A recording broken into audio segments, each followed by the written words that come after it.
Estamos ao vivo, direto da minha casa. Hoje nós vamos falar com a bibliotecária Suênia Mendes. Boa noite, boa noite, boa noite, boa noite para todo mundo que está chegando. Daqui a pouquinho vamos começar a nossa conversa com a bibliotecária Suênia Mendes, bibliotecária da Universidade Federal do Maranhão. Ela que é graduada em biblioteconomia pela própria universidade, tem especialização em gestão de arquivos, também pela Universidade Federal do Maranhão, mestrado em administração, na linha Estratégia e Inovação pela Faculdade de Estudos Administrativos de Minas Gerais e doutorado pelo PPG em Ciência da Informação pela Universidade Federal de Santa Catarina. Atualmente atua na biblioteca do núcleo, agora diretoria. Ai, meu Deus, ela é tanta coisa aqui, gente, que para ler. Ela é professora no Instituto Flores de Ensino Superior. Boa noite, boa noite, boa noite. Bom, gente, boa noite, boa noite, boa noite. Vamos chegando, que daqui a pouco vamos começar o nosso bate-papo com a bibliotecária Suênia Mendes, doutora Suênia Mendes. Vamos chamando todo mundo, seus amigos, conhecidos, quem pensa na biblioteconomia fora da caixa, fora da caixinha, ela já está presente aqui, ó. Suênia Mendes. Beijo, minha querida, minha ídola. Ela que sabe virar o cabelo de um jeito diferente.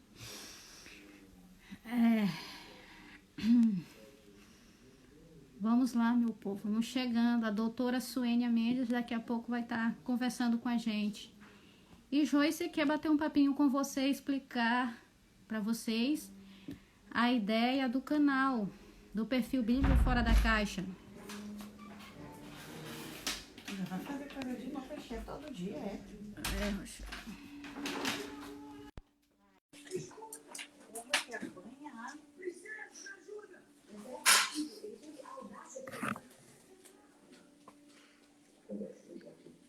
Cadê tu, Joyce? Joyce tá com problemas?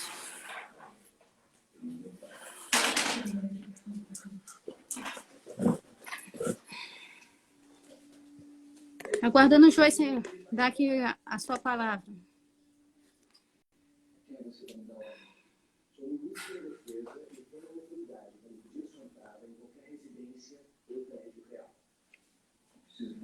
Boa noite a todos e todas. Boa noite, Paulo. Paulo estava aqui ontem com o Janailton.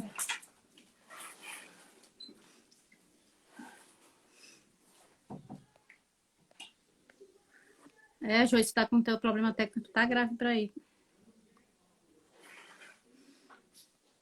E amanhã será o nosso Edilson, é isso? Vamos lá, Joyce. A conexão tá ruim.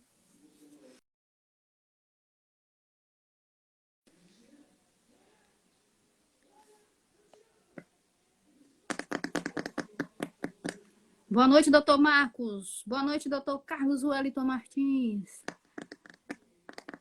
Boa noite, Júlio Pepe. Boa noite, Maurício. Joyce, não vai dar para você, não. Então, a gente vai começar a conversar com a Suênia.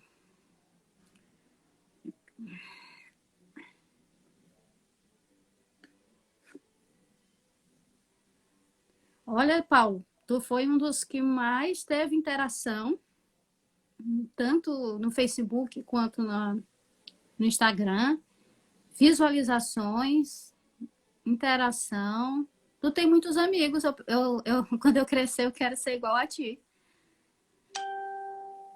Muitos elogios também em quem participou, em quem viu depois a live de ontem, com o Paulo Martins, doutorando, em ciência da informação. Aí, doutora, Ó, boa se tiver noite. com óculos é para enxergar o que está aqui escrito, tá? Porque senão eu não enxergo. E aí eu tirando, eu não só escuto. E aí? Tá escutando? Ah, e agora? Tá escutando? Perfeitamente, alto e claro. Ah, Tudo. uhum. E todo mundo? Tá escutando? Ei, tem uma carinha e eu doida para enxergar, eu faço o quê? Tem que botar óculos, né?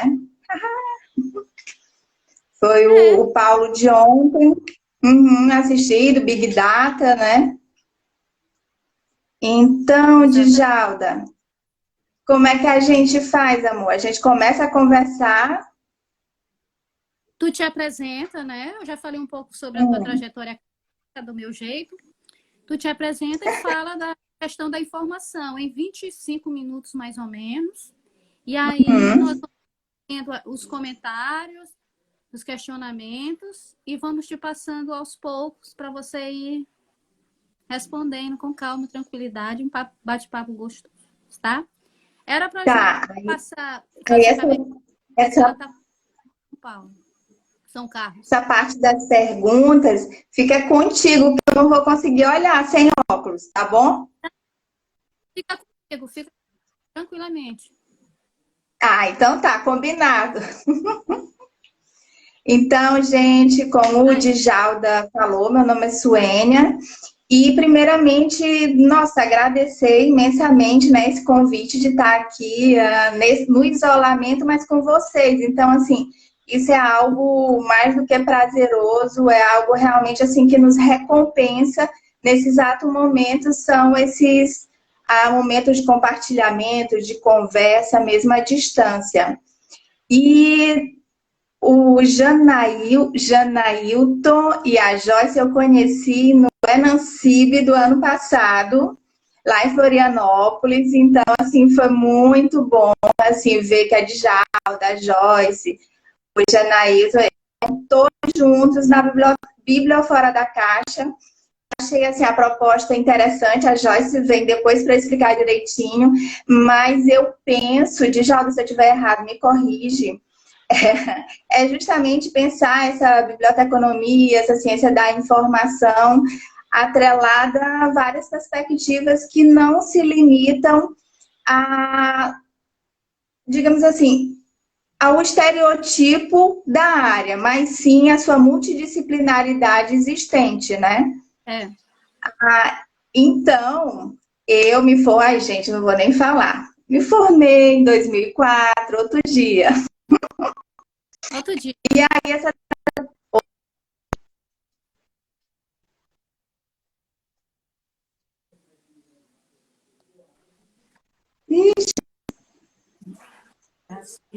tá. Uhum. Então, a proposta da gestão da Ah, tá. inovação, gente, foi o quê? É retomar e discutir um pouquinho esse percurso que eu fiz na época do mestrado, da dissertação, para a gestão da inovação e aí as contribuições existentes dentro do portal de periódicos da CAPES.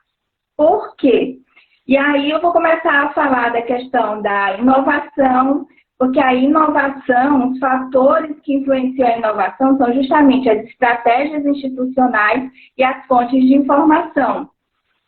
Tendo como um dos precursores que a gente tem, o Schumpeter, que aí ele já vem da economia, século XX, início da Revolução Industrial, mas só que a perspectiva dele é puramente econômica, onde uma inovação ela só é completa se ela é vendida, comercializada, gerando riqueza. Tá? Mas com a evolução, e aí são chamados neo-schumpeterianos, eles têm uma visão mais abrangente de que essa inovação ela não acontece meramente no meio do nada. Eu estou aqui, essa inovação vai surgir meramente do acaso, do tempo e do espaço. Não. Ela é um processo e, na verdade, ela é um processo de aprendizagem. Né? E aí Johnson que coloca isso. E aí Johnson coloca que a inovação ela está atrelada ao quê?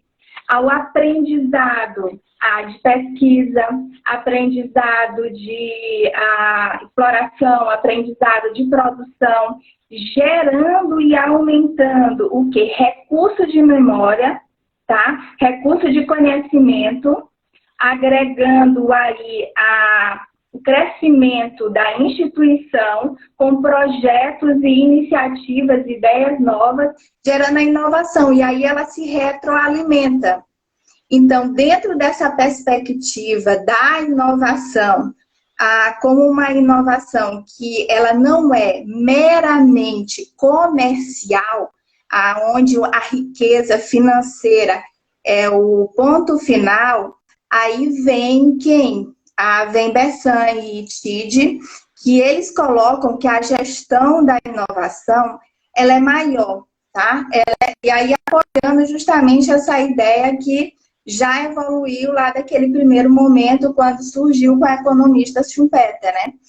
Que essa gestão da inovação, ela não se limita a simplesmente modismos de inovação aberta, inovação fechada, radical, incremental, né? Não que não exista, mas ela não pode ser meramente colocada dentro de uma caixa, e aí é perfeito, né? Que ela tem que sair da caixinha, ela tem que ser fora da caixa. Por quê? Porque ela agrega justamente o valor social pautado também. Lógico que existe um valor econômico, existe uma reflexão, a gestão atrelada à política, a bens sociais, ok? Então, assim, ela é algo além. E aí, lembro muito da Agenda 2030, porque eles colocam o quê? Essa gestão da inovação, o Bessan e o Tide, de 2018, como aceleração da produção do conhecimento, visualização do mercado, desenvolvimento de ações tecnológicas, fragmentação do mercado. Então, você vê que ele faz a gestão da inovação como aspectos que eles vão muito além do início lá, quando surgiu essa denominação, né, de inovação, mas sim gerenciar, e aí não só o final, mas o insumo. E aí, quando eu trago o insumo, eu trago justamente o portal de periódicos da CAPES, que é uma fonte de informação, um fator que acelera o quê? O portal de periódicos da CAPES, eu coloquei como entendimento de gestão da inovação triangular. Como triangular? Tem os usuários, existem os bibliotecários, e aí eu investiguei os bibliotecários Helpdesk do Brasil, todos que foram escolhidos pelo portal de periódicos da CAPES, os usuários assíduos, aqueles que têm mais frequência e têm autonomia na pesquisa, e também a coordenação geral do portal de periódicos da CAPES, tá? Então, por isso que eu digo assim, que a gestão da inovação é a triangulação, sendo que os bibliotecários Helpdesk e os usuários, foi feita a investigação da adoção e da difusão da inovação. O que é essa adoção? É você escolher algo porque ela é melhor do que o anterior. Então, eu escolho aderir ao portal de periódicos da CAPES. E aí, quem lembra de antes do ano de 2000, quando o portal foi efetivado e lançado, 11 de novembro de 2000, sabe que era bem complicado a gente encontrar informação, né? E então, assim, o portal, ele começou no ano de 1990, o pensamento, porque tinha o PAAP, que era o Programa de Apoio à Aquisição de Periódicos, que era feito individualmente pelas instituições, mas era um valor distribuído pelo governo federal, sendo que as compras dos periódicos, das revistas científicas, eram impressas. Então, com o portal de periódicos da CAPES, houve a questão do consórcio, onde essa aquisição de periódicos ela foi centralizada em Brasília pelo governo federal, tá? Então, o consórcio, nós, enquanto Brasil, somos os únicos a ter esse tipo de consórcio de bibliotecas? Não. Aí iniciou-se essa questão de consórcio de aquisição de informação científica no século XVII, nos Estados Unidos. E aí nós temos também o México, tem a consórcio de bibliotecas, nós temos a Portugal com a BEON também. Então, nós temos vários países com iniciativas já. Mas, voltando ao nosso portal, o que a gente acompanha? 2000, o surgimento oficial, 11 de novembro, né, do ano de 2000. 2012 e 2014 teve a mudança da plataforma do portal. Em 2016, o portal lançou os cursos que anteriormente eram todos presenciais. Em 2017, o portal aderiu ao Global Open Access. Em 2019, foi lançado o app do portal. Então, você olha que o portal ele foi gerando, né, novidades de serviços e produtos dentro dessa perspectiva dele. Então, nessa perspectiva de adoção, difusão da informação, da inovação e da gestão diretamente da coordenação lá do portal, o que foi percebido? Primeiro, foram identificados fatores na gestão da coordenação geral do portal de quê? De busca, alocação de recursos, de estratégias, que mais? Aprendizagem. Então, foi identificado uma fragilidade de planejamento estratégico de inovação do portal, tá? Isso daí foi detectado porque eles não tinham como ponto fazer um planejamento desse projeto, ok? Então, identificou-se essa fragilidade, bem como a questão da alocação de recursos, porque essa alocação de recursos ela vem direto do governo. E aí, só abrindo um parêntese, em 2016, o portal teve uma diminuição do seu orçamento de em torno de 350 milhões, tá? Em 2019, ele teve um orçamento de mais de 400 milhões, e agora, esse ano, em 2020, ele teve um novo decréscimo de orçamento para aquisição e manutenção das informações científicas, né? Então, esse patamar, e aí a gente vai deixar um pouco de lado, e aí ele envolve uma questão realmente política em cima disso e questões outras que vão além desse nosso patamar. Mas você vê que ele envolve todo um sistema, né? Então, foi identificado essas duas fragilidades, mas em questão de parcerias, tá?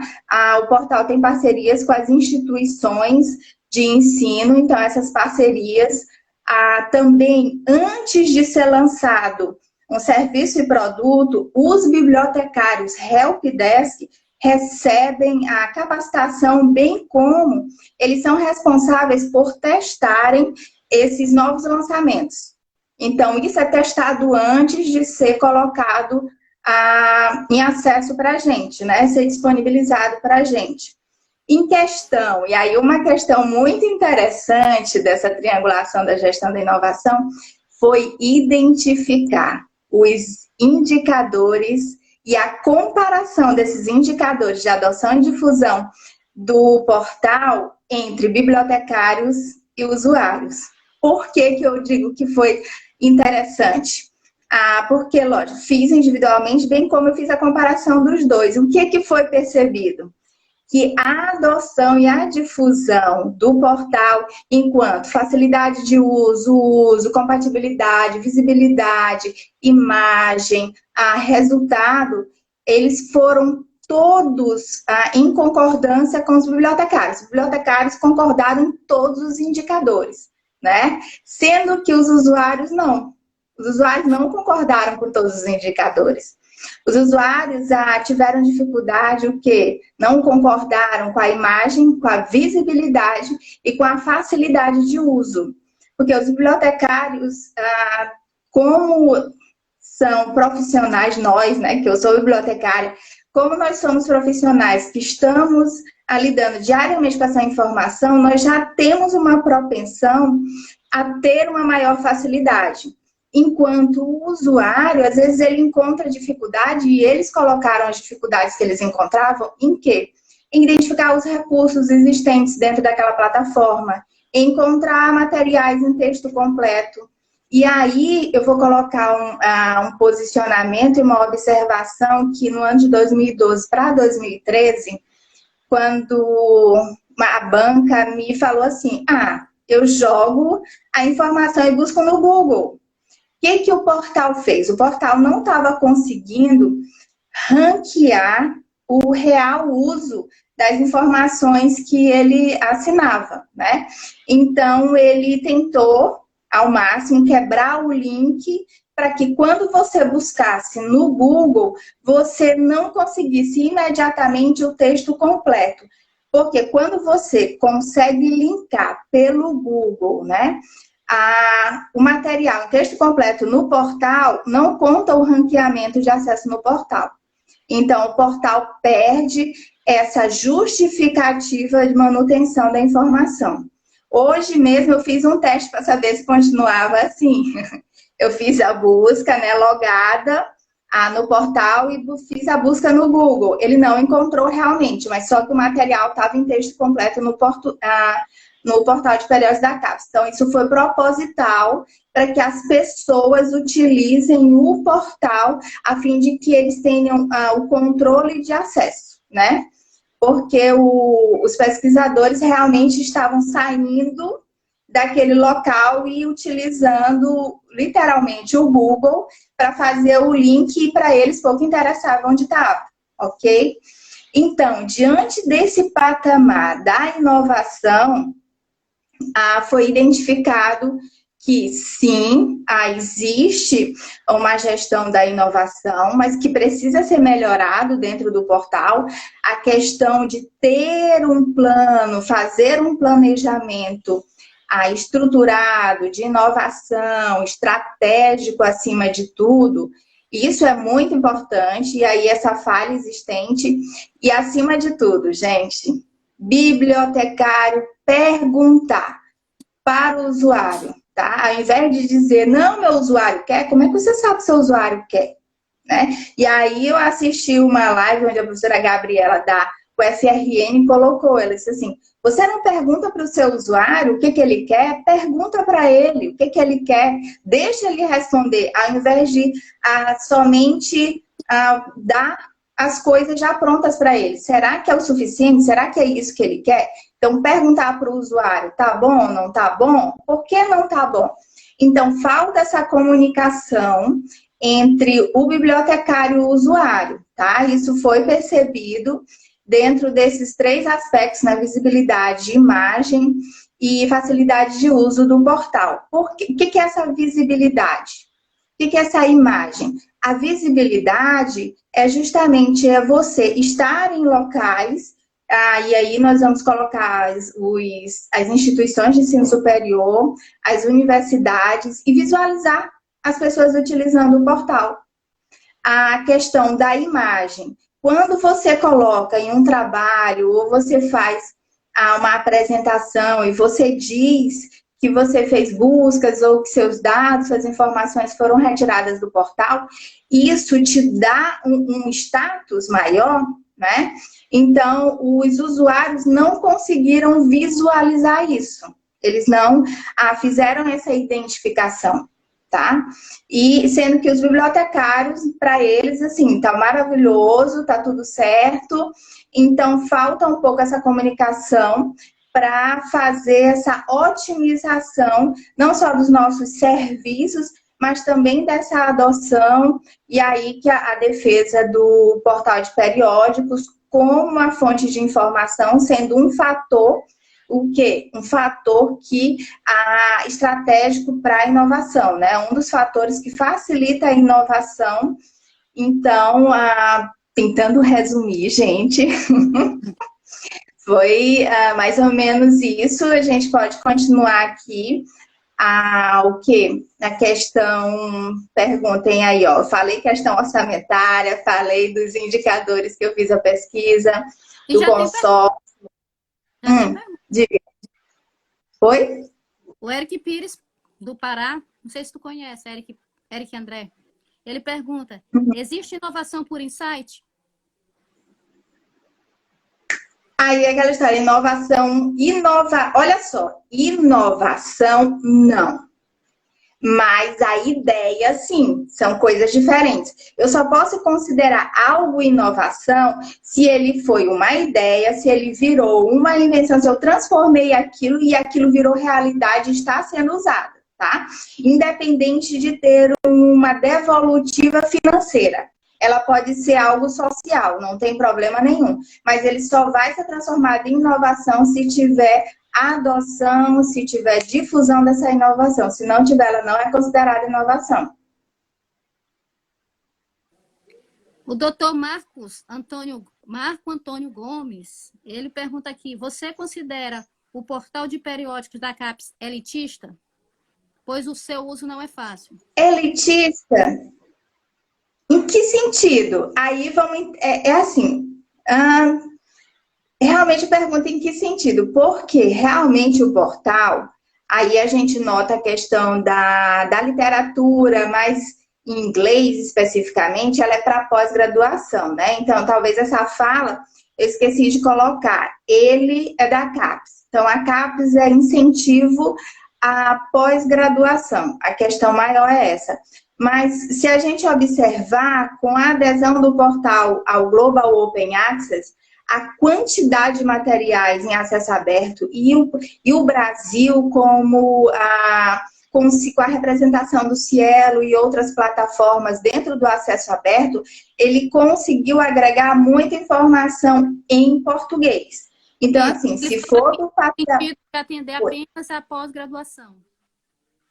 Sim, essa é a intenção primeira, mas não existe um limite da graduação usar. E aí, se eu só tenho conhecimento do português, eu faço a busca em português e vou encontrar os materiais em português. Certo é que a quantidade de documentos é bem menor do que se você botar em inglês. Então, se for no patamar de idioma, sim. Mas, desde quando eu... Gente, outro dia, né? Deixa aí, ninguém sabe, ano de 2000. A professora, na graduação, já passava texto em inglês. E aí, se a gente observar que os textos em inglês, eles são textos técnicos, existem palavras similares, você consegue ter uma leitura, um entendimento.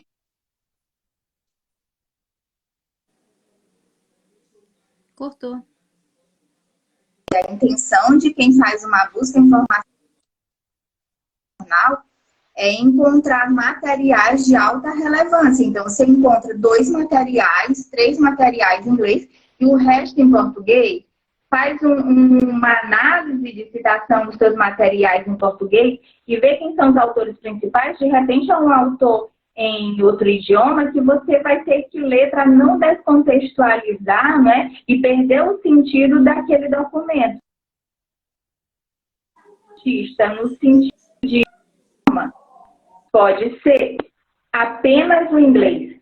Existem vários idiomas ali disponíveis, porque cada documento, dependendo da sua indexação, ele tem seu idioma. Então, você consegue fazer a recuperação. Agora, se vocês me perguntarem, Suênia, quer dizer que o portal é lindo e maravilhoso? Não. E aí vem aquela história, né, da inovação incremental, disruptiva ou radical. Disruptiva e radical é a mesma coisa. E aí o portal estaria numa questão da inovação incremental. Fazer melhorias dentro do que já existe. Sim, precisa melhorar. A questão dos recursos, só para quem já tem um fazer, mas no dia a dia você consegue ter maior facilidade, mas ele precisa ser mais fácil, mais ágil, né? Quando mudou a plataforma, essa plataforma ela é um agregador, aquela que você busca na página inicial. Ela é esqueci, tem o nome da empresa que ela comprou. Na verdade, é isso, é para fazer o rastreamento nas várias bases de dados existentes. E aí vem o protocolo, a interoperabilidade entre os sistemas. Às vezes não existe a comunicação do sistema de busca para os sistemas existentes dentro das editoras compradas pelo portal. Então, assim, a melhoria do portal enquanto inovação agora, ela é incremental, ela não é disruptiva. Ela é algo que tem que ser pautado e aí sim, para quem usa, né? Qual a função social do portal? Oi? Qual a função social do portal? A conexão está horrível hoje. Vou botar aqui. Terrível. Qual a função social do portal?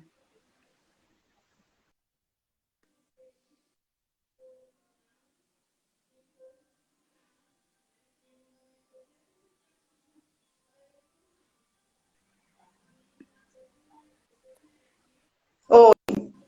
Eu estou lendo aqui uma pergunta, estou de óculos. Pesquisa não se faz apenas estando na universidade. O portal não é visto pela sociedade como um acesso. Como você melhoraria esta atuação? Sim, isso é verdade. E aí foi uma das questões dos indicadores de adoção e difusão da informação, da imagem e do status, né? Então, realmente, a questão é aí da gente enquanto sociedade civil, né? Uma sociedade que está fora da universidade, mas no dia a dia, até na universidade a gente não percebe muito. Quem dos nossos professores a gente olha na página do portal, né? Isso a gente pouco olha. Essa questão de falta de visibilidade do portal, como a gente olha as pessoas procurando no Google, e isso realmente tem diferença na hora da adoção. Então, o que eu faria? Campanhas, literalmente, porque eu lembro no ano de... Peraí, deixa eu buscar aqui na memória, gente. Por volta de 2014, né?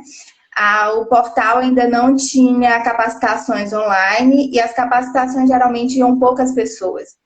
E nós, enquanto Universidade Federal do Maranhão, nós tivemos 600 pessoas num treinamento, numa capacitação. E aí, daquele ano, nós fomos a instituição que mais capacitou pessoas em uma única capacitação. Então, assim, são estratégias. Você tem que encontrar estratégias de divulgação. E aí, a divulgação científica. E aí, é outra coisa. Quando eu voltei do doutorado, Djalma, eu senti, Djalma, todo mundo que está aí, tá? Todos e todas. Eu senti essa necessidade de o quê? De falar mais simples, de acessar as pessoas, de transformar esse conhecimento de um conhecimento onde a gente senta, ao invés de assistir uma televisão, eu vou sentar e falar com alguém de forma simples sobre a ciência, sobre o que eu pesquisei. Então, entendeu? É descer, é tirar um pouco aquela linguagem científica e acadêmica para atingir a todo mundo. E aí, ao invés da pessoa dizer assim, eu vou pesquisar no Google, dizer assim, não, pesquisa primeiro aí no portal, e aí se tu não achares no portal, procura no Google. Ou então tem algo paralelo, procura no Google e procura no portal. É questão mesmo de simplificar, de tornar isso simples, a ponto de ser algo cotidiano de cada um de nós, independente de estar na universidade. Porque, eu comecei a falar, agora desengata. Porque em outra pesquisa feita, e aí na época foi com Kélia do Colégio Universitário, que foram os alunos do 2º grau, fiz também uma pesquisa de usuários com o pessoal da enfermagem. O que acontece? Eles não têm uma experiência anterior à da universidade. Então, você tem que ter todo esse preparo anterior. Para quê? Para que a pessoa venha encontre dificuldade, tá? O mínimo de dificuldade. E sejam mais acessíveis, algo bem mais simples. Djalda, que tu levantaste, eu digo plenamente. Concordo, eu até ia entrar nesse mérito aí das pessoas que quando entram na faculdade, que não tiveram acesso à tecnologia digital, a não ser de celular, quando vai para pesquisa, né, nas bases de dados, no site de busca e pesquisa, tem muita dificuldade, tem vergonha de perguntar. E os bibliotecários, na minha época, quando eu era estudante de história, eu era muito tímida, né, bem mais e tal, e eu tinha uma bibliotecária que eu tinha medo de chegar perto dela. Não vou entrar aqui em detalhe. Mas isso me inibiu muito na minha época. Essa acessibilidade aí inicial com os estudantes que estão entrando nas graduações é super importante. Olha, tem muita pergunta aqui. Vamos lá, para senão tu não vai responder nenhum. Qual a função social do portal? A função social do portal é porque pouca gente sabe, Djalda, o que acontece. Aí existe toda uma discussão, porque o portal coloca como missão a democratização da informação. E aí, democratização, todos, isso é uma discussão grande, que na época foi uma discussão que eu não entrei no mérito, porque realmente ela é profunda. Mas uma questão que ajuda bastante e que as pessoas não sabem é que as instituições que possuem o acesso completo ao portal, elas devem, sim, dar acesso a quem não tem o acesso. Entendeu? Faz de conta que eu não tenho vínculo nenhum à universidade, tá? Nenhuma universidade, nenhum canto aqui do Brasil. Mas eu quero fazer pesquisa. E aí, como é que eu faço? Eu sou inibida? Eu só vou conseguir ter acesso ao material de acesso gratuito, de acesso aberto na minha casa? Não. Você tem direito, tá, de acessar, e aí a instituição, a universidade que tem esse acesso completo, ela tem que te dar esse suporte, tá? Ou seja, por uma senha de acesso rápido de 1 hora do Wi-Fi, ou seja, disponibilizando um computador para você acessar esse material. E aí, nesse patamar, as instituições geralmente não sabem dessa cláusula existente do registro do portal, desse contrato. Muito bem. Bora lá. Eric Pires pergunta: como posso fazer a gestão da inovação no Maker Space? No The Space? Maker Space. Tá. Eu até vi a questão assim, enquanto biblioteca, né? E aí eu disse assim, gente, aí eu me perguntaria, como eu me perguntei revisitando meu material, a gestão da inovação em bibliotecas, como eu traria? Makerspace, o Design Think, são realmente isso traz a inovação, porque o Makerspace, ele vai tornar esse ambiente da biblioteca um ambiente, um espaço de aprendizado, tá? Independente de ser livro, porque quando eu vou e faço algo onde eu mesmo faço, né? Onde existem ali artefatos que eu vou montar, eu vou fazer estruturas, eu tenho uma autonomia ali, mas eu estou aprendendo naquele momento. Então, se a biblioteca for entendida como um espaço de múltiplas inteligências, um espaço multicultural, onde todas as formas de interação levam a um aprendizado, Makerspace, Design Think, tudo isso deve ser levado para uma biblioteca que quer como é que se diz? Que quer produtos e serviços na inovação e fazer gestão da inovação, como o Tidi Bessan falou, o que é? Além do comercial, essa questão social, essa aceleração da inovação, a divulgação da produção científica, do conhecimento científico, e aí nas suas múltiplas formas de conhecimento, não só o livro, não só uma base de dados, sim, isso tudo é função da biblioteca como um espaço multicultural. Certo. Doutor Marco Antônio fala, pesquisa não se faz apenas estando na universidade, o portal não é visto pela sociedade como um acesso. Como você melhoraria essa atuação? Pois é, Djalda, isso daí foi ainda há pouco que eu comentei, a questão mesmo da divulgação científica.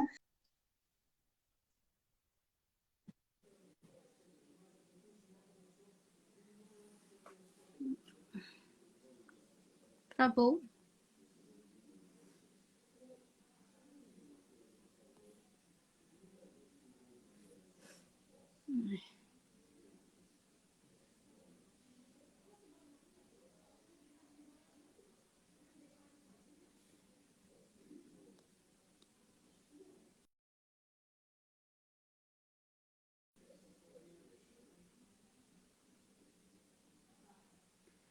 Gente, nós perdemos o sinal da Suênia.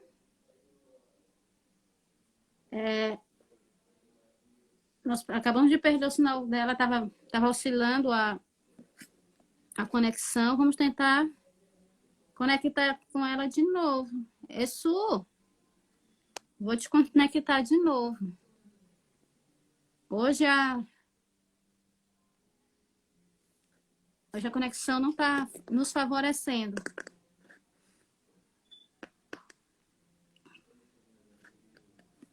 A Suênia está carregada aqui de perguntas ainda a responder. Vamos voltar, esperar que ela voltar. Nós vamos ter também a Daiana Roberta, ainda essa semana, se não me falha a memória, falando sobre política cultural. Jailton também, já presença confirmada na próxima semana. Eu também sou presença confirmada com minha pesquisa, gente. Vocês querendo assistir? Vamos lá, Suênia.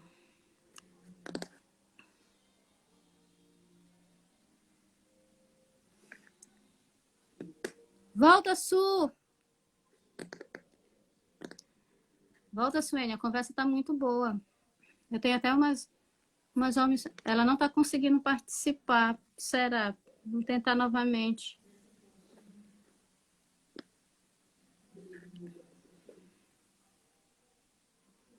Vai entrar e sair para ver se consegue conectar novamente com a gente. Problemas técnicos.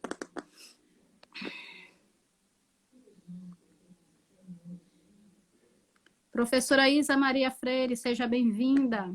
Daiana Roberta.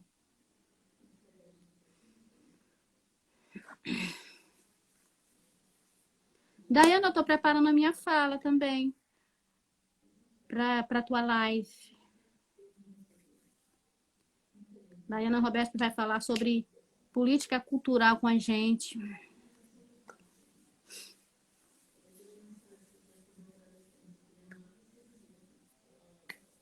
Nós já tivemos Paulo Martins, Leoneide Martins, gente, Mary Ferreira, Michele Pinto, tivemos Elani Araújo, tivemos o Manuel Messias, tivemos Juliana Ailton, tivemos o Maurício Moraes, tivemos muita gente boa, temos muita coisa boa pela frente. Já 2 semanas que já estão completamente lotadas, completas, com grandes pensadores, grandes bibliotecários que estão pensando fora da caixa. Enquanto isso, eu estou tentando conectar com a Suênia. Está com problemas de conexão.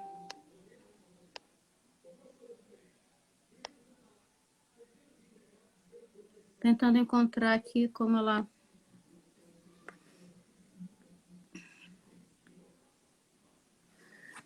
As lives são um caminho bacana para a gente estar discutindo. Quem não prefere, né, ficar assistindo lives musicais de sertanejo, pagode, ou outros tipos de lives, fica aqui batendo papo com bibliotecários que pensam fora da caixa. Nada mais simples. Tem vários perfis, né? Muito bons, até por sinal.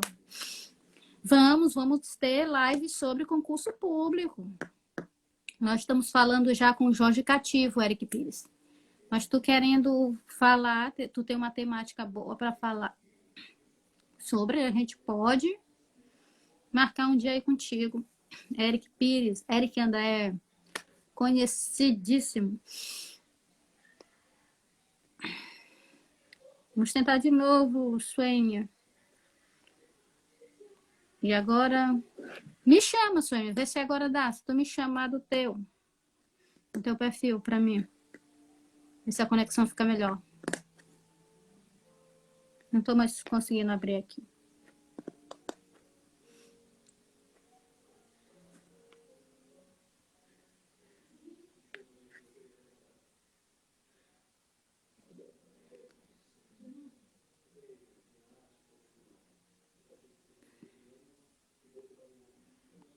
Gente, mas hoje tá que tá. Isso é só porque é tu, Suênia.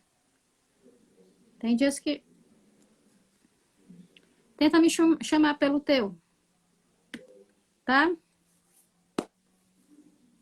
Não, o teu convite ainda não chegou aqui. O teu convite me chamando. Chamando o perfil Bíblia Fora da Caixa. Tenta chamar. Eu não tô conseguindo.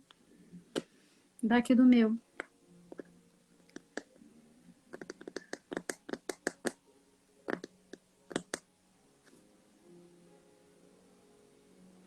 Nós também estamos entrando em contato com pessoas que, né, saibam de algum bibliotecário que trabalhe com Braille. Eu entrei em contato com a Ilka, que é da Biblioteca Benedito Leite, mas ela ainda não me deu resposta.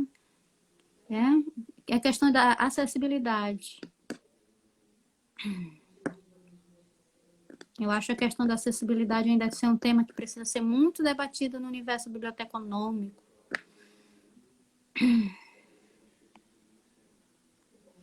Lembrando que a conversa que tivemos com o bibliotecário Alex Leal, que é bibliotecário de Pedreiras, ela está sendo editada, vai ser colocado intérprete e vamos disponibilizar no YouTube, no nosso canal, que já tem, assim, 35 já inscritos, gente. Muito obrigada.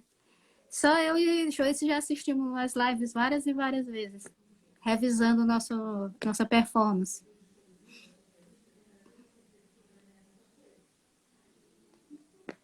Passa o contato dela depois. Eu não tenho. Eu acho que nem conheço a Josiane Leme.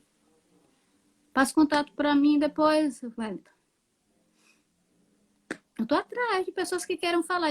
Eu já convidei um monte de gente. Várias pessoas não querem falar, têm vergonha.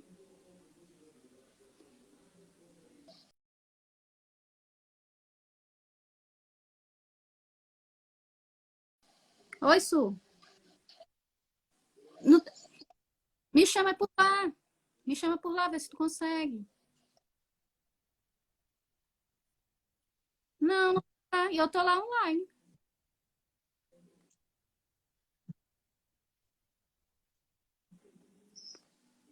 Tenta entrar do... Desativa e ativa novamente o Instagram e entra. Ai, que problema técnico. Gente, hoje era minha folga, tá? Hoje era para ser Joyce.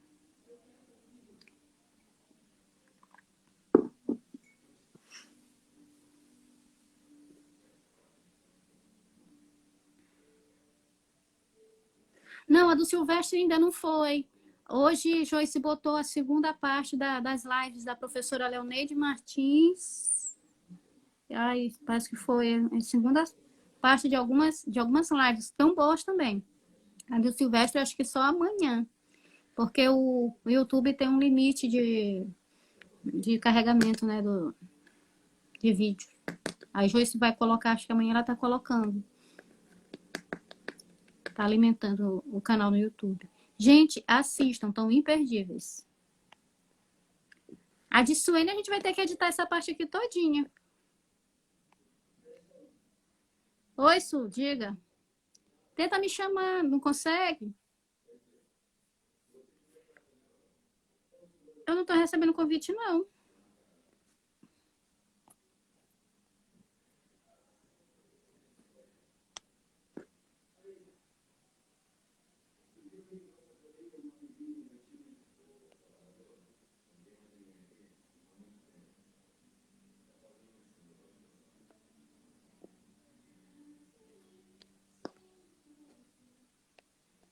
gente, continuem com a gente. Quem sabe faz ao vivo. Eu vou encerrar e vou começar de novo. Volta com a gente. Eu já falei para ela entrar e sair, não está resolvendo, Daiana Roberta. Então, eu vou encerrar aqui e vou... Em seguida, eu torno voltar a live, tá? Vocês continuem com a gente, que vamos continuar o papo, tá bom? Só para resolver esse problema técnico.